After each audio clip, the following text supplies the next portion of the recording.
Welcome to This Week in Christian History, a podcast from the Center for Christian History at Mississippi Christian University. The Center for Christian History is dedicated to expanding knowledge and understanding of Christian history.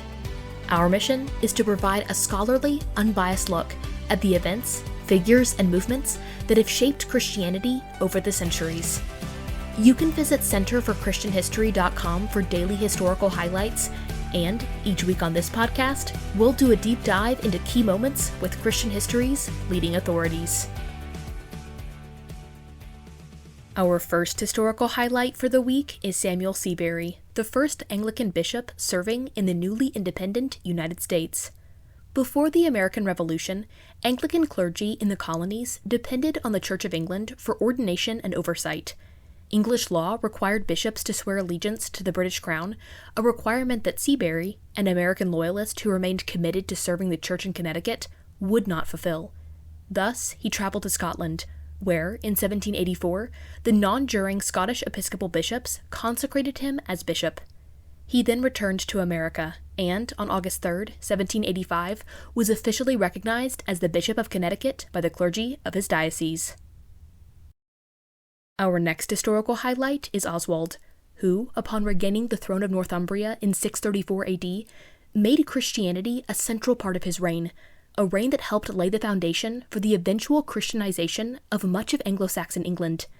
Oswald sought to govern according to Christian principles and became known for his generosity toward the poor and his support of the church. He also invited missionaries from Iona to evangelize his kingdom. The most famous of these was Aidan, who established the monastery at Lindisfarne. Oswald often served as Aidan's translator. On August 5, 642 AD, Oswald was killed at the Battle of Maserfield while defending his kingdom against the pagan king Penda of Mercia.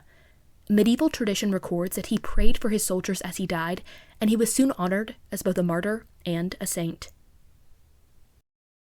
Our final historical highlight for the week and the subject of our deep dive is St. Dominic, founder of the Order of Preachers, better known as the Dominican Friars.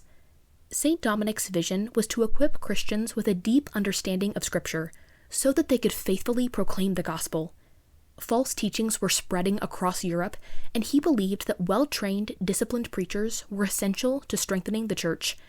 What began as a small community of just 6 followers quickly developed into one of the most influential religious orders in Christian history.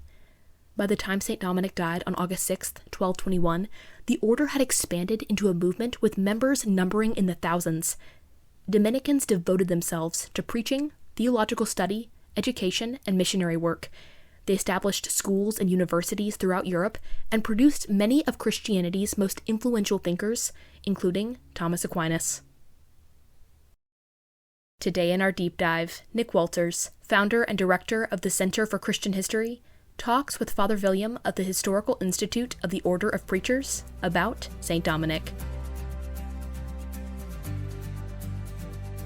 All right, we're here to talk a little bit more today from the Center for Christian History's This Week in Christian History, and we're going to talk about one of the oldest religious orders, the Order of the Preachers. And who in the world is the preacher? Well, the preacher we're talking about is St. Dominic, and we are so very pleased to have Father Villiam with us here, who is in the Curia and part of the historical office of the order, which is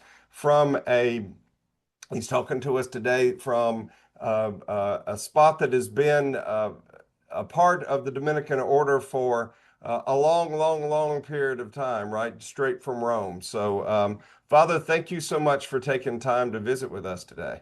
Thank you for the invitation. Absolutely. Well, St. Dominic is probably right up there with the name of St. Francis and others that would be somebody that would be a very common name, just because so many people might have seen their hospital or maybe a school or maybe some other thing named for him.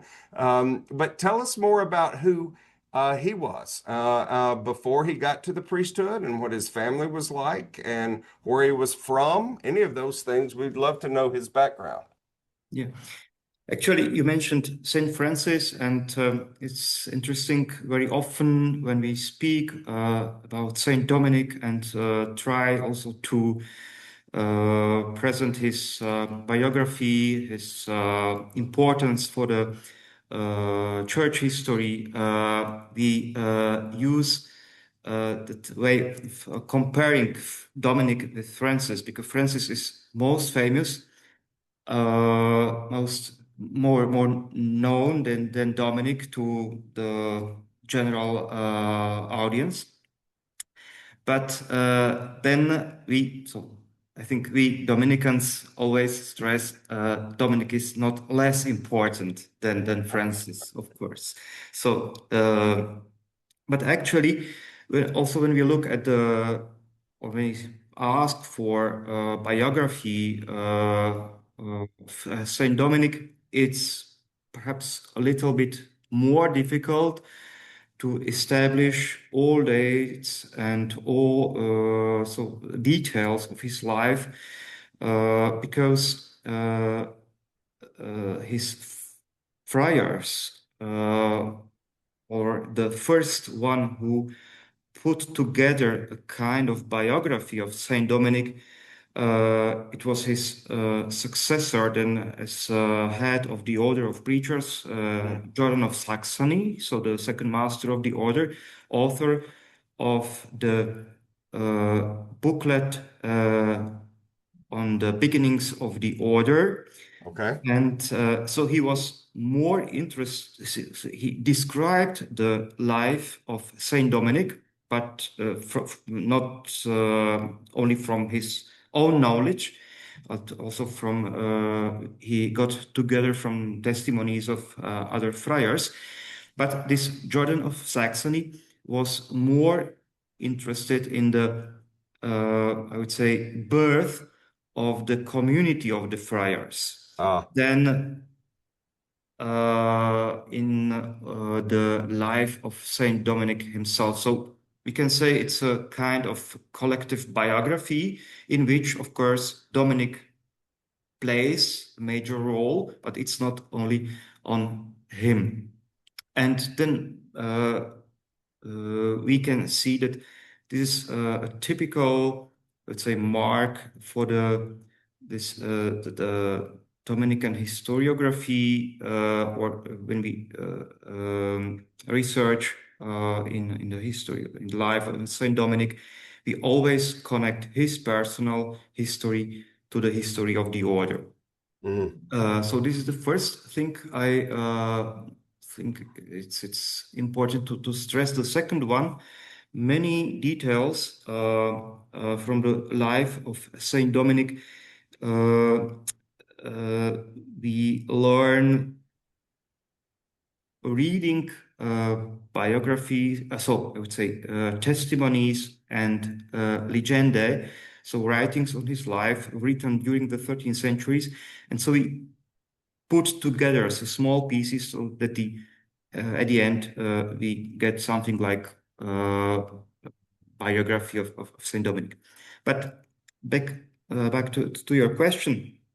So we can approximately establish his birth in the 1170s, so between 1170 and 1175. We know that he came from Caleruega. This is why we also call him as Saint Dominic of Caleruega. From a small town, or a small town, we can say, in Castilla, in Spain. Then, when he grew in a family with probably two brothers and one sister, but again, we don't know exactly all details. He was sent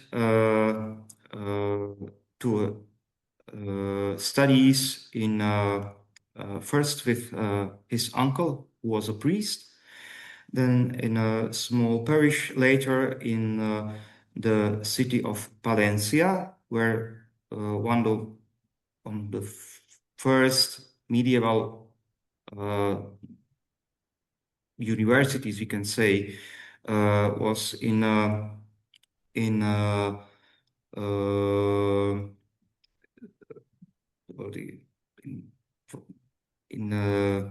is established, but after these first years, when he studied philosophy or arts, we can say he entered the community of canons at the cathedral in Osma, which was his cathedral church.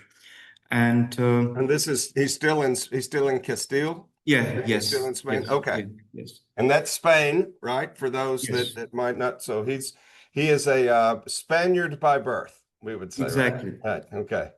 But what is interesting, so he grew there until he got his first education. He was there theological formation in this cathedral chapter school.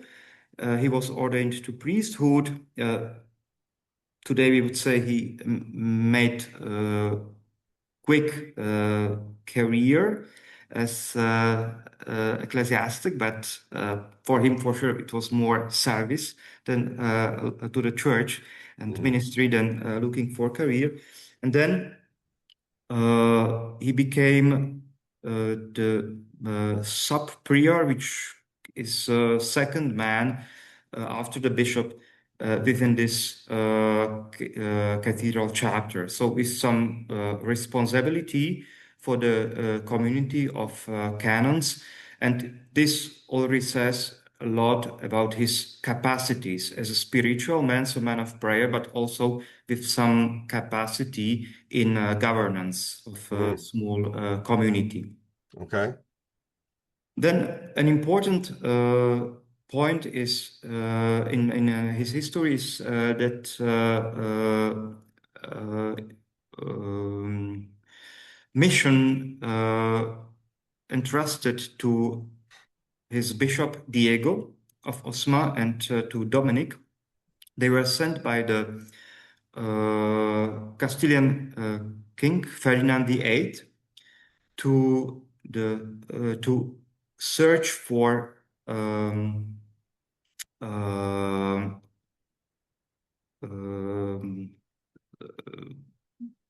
bride for royal son. Okay. So they went to Denmark. It was a diplomatic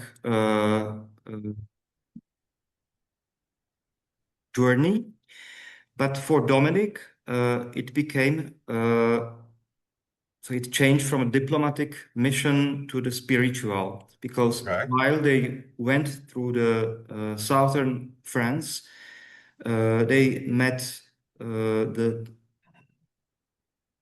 heretics, we would say, or those heterodox people who left the Christian faith for the Albigensian or Manichaean heresy. So okay. Probably some of those who listen to us have already heard on this. So it's a view of world, I would say, in black and white colors. So following the idea that there are two principles of in the world, so good and bad principles, and the spiritual invisible world, simply said, is that good one, and material the bad one. So the consequence of this is rejection of creation, rejection also of God, Christian God, as creator of the visible world.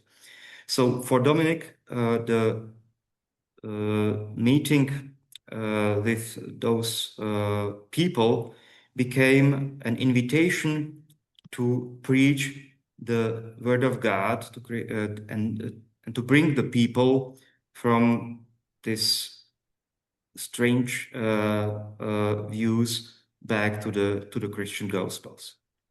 So almost in the sense that Paul would have done, maybe when he came in and was telling the early church, hey, your theology is not, I need to preach to you this word and make sure you understand what you think is correct is not correct, and here's why. And so let me preach that to you and be able to share that word with you.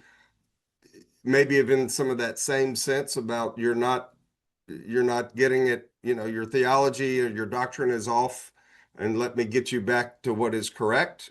That type of a teaching, preaching, or was it more, hey, I might as well be standing in the middle of, on an island somewhere in the Pacific that they've never even heard of God before, and I'm trying to preach to you that word. Was it some of both of that, or was it one maybe more than the other? Actually, most of these people probably originally grew or they were baptized, but they were not taught Christian faith correctly. Okay.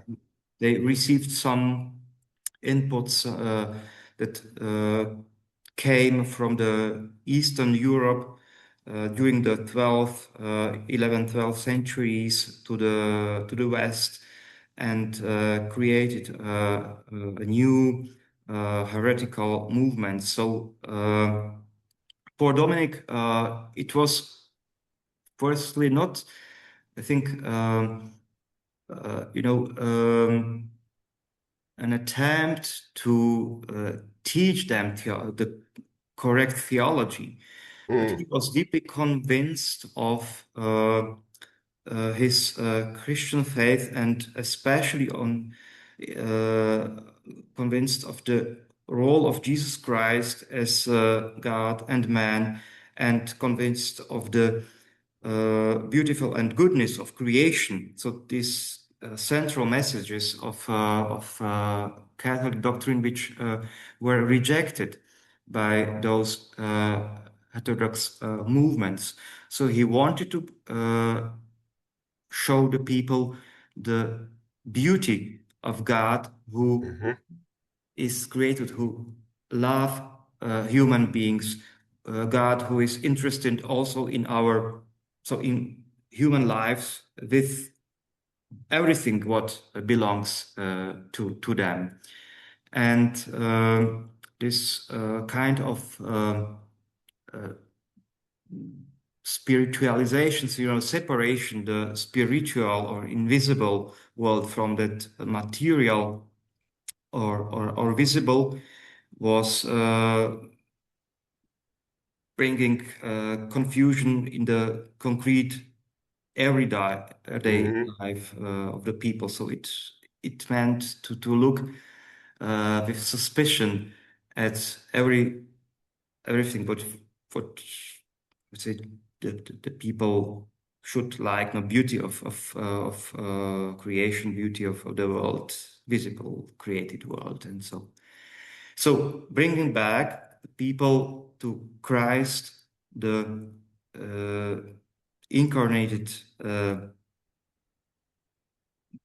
God incarnated, and bringing the people back to this Christian faith, as he was convinced that this is this foundation of human life that can make human beings happy. So this was the motivation, I'm sure. Then when we continue looking at his biography or his life journey, Bishop Diego and Dominic, they were not able to fulfill their mission in Denmark. We don't know exactly why, what happened with this young lady that was supposed to become bride of the Castilian king's son. But then they decided, or Bishop Diego decided to go to Rome to see the Pope, because he discovered in himself a missionary vocation. He wanted to ask Pope Innocent III for dispensation from his episcopal office and to give him permission to go for mission. So they came to Rome, they met the Pope, but the Pope said no to the bishop and sent him back to his diocese. Okay. So this is, I would say, the first chapter in the life of Dominic, but still in the service of his Bishop Diego of Osma, in the service of his local diocese. You can watch the rest of Nick's interview with Father Villiam by clicking the View Full Interviews button on the podcast page of centerforchristianhistory.com. This Week in Christian History is produced for the Center for Christian History by Blue and Gold Media at Mississippi Christian University in cooperation with the MC Department of Communication. For episode transcripts and more information, visit centerforchristianhistory.com. Be sure to subscribe on Spotify, Apple Podcasts, and YouTube, and follow the Center for Christian History on Facebook and Instagram. Our next podcast episode is coming next week. Thank you for listening.